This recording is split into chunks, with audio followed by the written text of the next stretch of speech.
पाकिस्तान के कब्जे वाले कश्मीर यानी कि पीओजेके में हालात लगातार तनावपूर्ण बने हुए हैं। विधानसभा चुनावों के बीच शुरू हुआ विरोध अब सिर्फ स्थानीय मुद्दा नहीं रह गया, बल्कि इसकी गूंज अंतर्राष्ट्रीय स्तर तक पहुंच चुकी है। स्थानीय संगठनों और मानवाधिकारों कार्यकर्ताओं के दावों के मुताबिक सुरक्षा बलों और प्रदर्शनकारियों के बीच हुई हिंसक झड़पों में मरने वालों की संख्या 75 से अधिक हो चुकी है। हालांकि इन आंकड़ों की स्वतंत्र पुष्टि अभी तक नहीं हो पाई है, लेकिन सवाल सिर्फ आंकड़ों का नहीं है।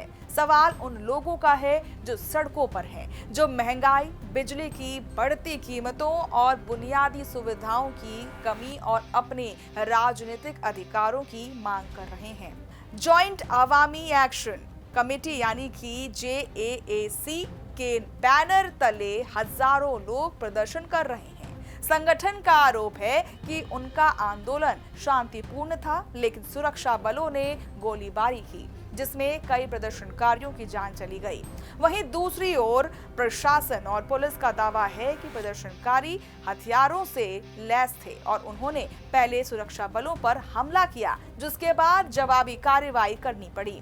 यानी दावे और जवाबी दावे आमने सामने हैं। लेकिन इस पूरे घटनाक्रम ने दुनिया का ध्यान अपनी ओर जरूर खींच लिया है। पीओजेके के रावलकोट, मीरपुर और दूसरे इलाकों से सामने आ रही तस्वीरों के बीच अब विरोध की आवाज ब्रिटेन तक पहुंच गई है। लंदन और ब्रैडफोर्ड में कश्मीरी कार्यकर्ताओं ने पाकिस्तानी वाणिज्य दूतावास के बाहर प्रदर्शन किया। प्रदर्शनकारियों ने पाकिस्तान सरकार पर मानवाधिकार उल्लंघन, कथित गोलीबारी और नागरिक स्वतंत्रताओं को कुचलने के आरोप लगाए।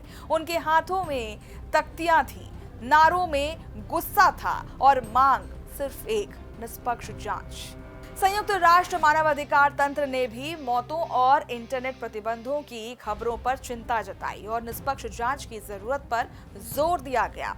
इस बीच भारत ने भी इस पूरे घटनाक्रम पर कड़ी प्रतिक्रिया दी है। नई दिल्ली का कहना है कि पाकिस्तान के कब्जे वाला कश्मीर भारत का अभिन्न हिस्सा है और वहां कराए जा रहे चुनाव अवैध कब्जे को वैध दिखाने का प्रयास है।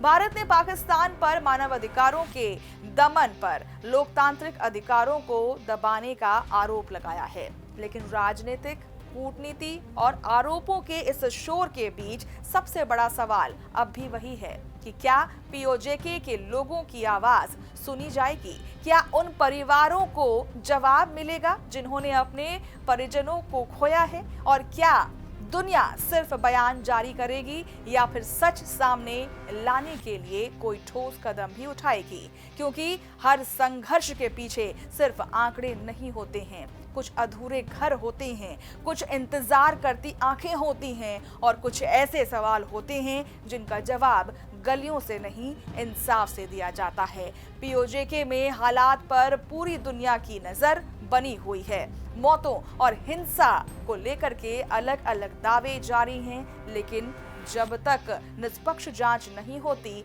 तब तक सच्चाई भी सवालों के घेरे में रहेगी।